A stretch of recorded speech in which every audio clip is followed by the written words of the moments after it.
Hello friends, আমার কিচেনে আপনাদের স্বাগত। আজকে আমি এই ভিডিওটাতে পেঁয়াজের কুরকুরে পকোড়ি রেসিপি আপনাদের সাথে শেয়ার করব। আমরা অনেক সময় পকোড়ি তো বানাই, কিন্তু পকোড়ি নরম হয়ে যায়, কিন্তু এই ভিডিওটা দেখার পরে আপনাদের পকোড়ি কোনোদিনই নরম হবে না। তবে দেরি না করে চলুন ভিডিওটা শুরু করি। এখানে আমি 4টে পেঁয়াজ নিয়ে নিয়েছি। পেঁয়াজের খোসা ছাড়িয়ে ভালো করে ধুয়ে একবারে শুকনো করে নিয়েছি পেঁয়াজগুলোকে। আর পেঁয়াজগুলোকে ভালো করে শুকনো করে নিতে হবে, যেন পেঁয়াজে যেন পানি না লেগে থাকে। আর পেঁয়াজগুলোকে আমি এইভাবে কাটবো না, যেভাবে আমি কাটছি। এইভাবে কাটলে আমাদের একটু এগুলো ছোট ছোট হবে। তো আমি লম্বাই লম্বাই পেঁয়াজগুলোকে কাটবো। এইভাবে লম্বাই লম্বাই পেঁয়াজগুলোকে আমি কেটে নেব। এ দেখুন, এখানে যে পেঁয়াজের যে মোটা অংশটা হয়, শক্ত অংশটা, ওইটাকে এইভাবে আগে কেটে ফেলে দিতে হবে, নাহলে পেঁয়াজগুলো খুলবে না। তো এইভাবে আমি আগেই পেঁয়াজগুলো কেটে নিয়েছিলাম। আরও একবার দেখিয়ে দিলাম যে এইভাবে শক্ত অংশটা কেটে ফেলে দিতে হবে। পেঁয়াজগুলোকে আমি সব কেটে নিয়েছি এখানে। এ দেখুন, এইভাবে এবার কাটার পরে একটা একটা করে পেঁয়াজগুলোকে আমাকে আলাদা করে নিতে হবে। এখানে ঝরঝরে হয়ে যায় যেন পেঁয়াজগুলো, এইভাবে খুলে নিতে হবে। এখানে আমি একটা পাত্রে পেঁয়াজগুলোকে তুলে নিয়েছি, সব একদম ঝরঝরে মতো হয়ে আছে সব। আর এখানে কিছু আমি মশলা দিয়ে দেব। যেমন দেব গোটা জিরে হাফ চা চামচ, গোটা ধনে হাফ চা চামচ, 3-4 চুটকি মতো আমি হিং দিয়ে দেবো এখানে। আর জোয়ান দেবো হাফ চামচ, আদা রসুন দেবো একটু কিছু, আর একটু লাল কাশ্মীরি লঙ্কা গুঁড়ো দিয়ে দিচ্ছি। আর এখানে একটু হলুদ গুঁড়ো দিয়ে দিচ্ছি। আর এখানে দেব কিছু আমি একদম পাতলা পাতলা করে কেটে রাখা আমি কাঁচা লঙ্কা দিয়ে দিচ্ছি। আর পাতলা পাতলা করে কেটে রাখা ধনে পাতা আমি এতে দিয়ে দেব। এগুলোকে এবার খুব সুন্দর করে মিশিয়ে নিতে হবে।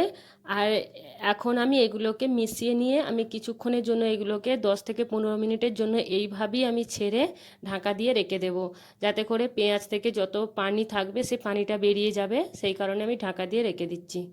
এগুলোকে আমি 15 মিনিটের জন্য রেখে দিয়েছিলাম। 15 মিনিট পরে এতে আমি 6 চামচ মতো বেসন দেবো, কিন্তু আমি 6 চামচ বেসন একবারে ঢেলে দেবো না। আমি আগে 2 চামচ বেসন আর 1 চামচ মতো আমি চালের গুঁড়ো এতে দিয়ে দেব। আর এক চুটকি মানে একটুখানি আমি এতে দেবো বেকিং সোডা। বেকিং সোডা দিয়ে ওতে একটুখানি লেবু নিচড়ে দেবো, যাতে করে অ্যাক্টিভ হয়ে যায় বেশি বেকিং সোডাটা। দিয়ে ভালো করে আগে অল্প অল্প করে আমি মিশিয়ে নেব। এখানে আমি আগে 2 চামচ বেসন দিয়েছি, আরও 2 চামচ বেসন দিয়ে আরও একবার আমি এখানে ভালোভাবে মাখিয়ে নেব। অল্প অল্প করে বেসন দেবো, যদি একটু টাইট মনে হয় একটু এতে পানি দিতে পারেন। আর এখানে এবার আমি এতে নুন দেবো, যাতে করে নুন ওপরে পেঁয়াজের একবারে ডাইরেক্ট যেন না লাগে। পেঁয়াজের নুন গেলেই সঙ্গে সঙ্গে পেঁয়াজ পানি ছাড়তে শুরু করে দেয়।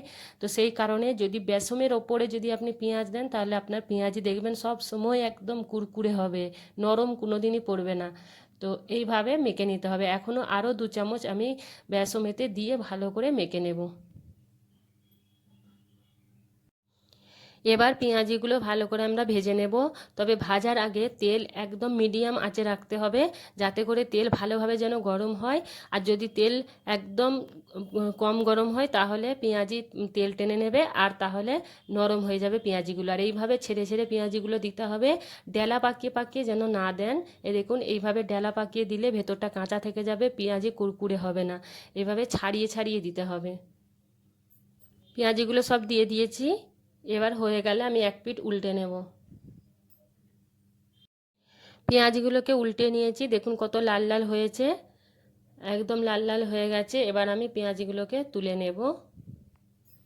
একদম কুরকুরে পেঁয়াজি একদম রেডি। পেঁয়াজে পকোড়াও বলতে পারেন, পেঁয়াজিও বলতে পারেন। তো এই দেখুন, এত কুরকুরে হয় এটা, আর অনেকক্ষণ পর্যন্ত কুরকুরে থাকে। যদি বন্ধুরা ভিডিওটা ভালো লেগে থাকে, তাহলে লাইক কমেন্ট শেয়ার আর সাবস্ক্রাইব করতে মোটেও ভুলবেন না। ভিডিওটা দেখার জন্য অনেক অনেক ধন্যবাদ।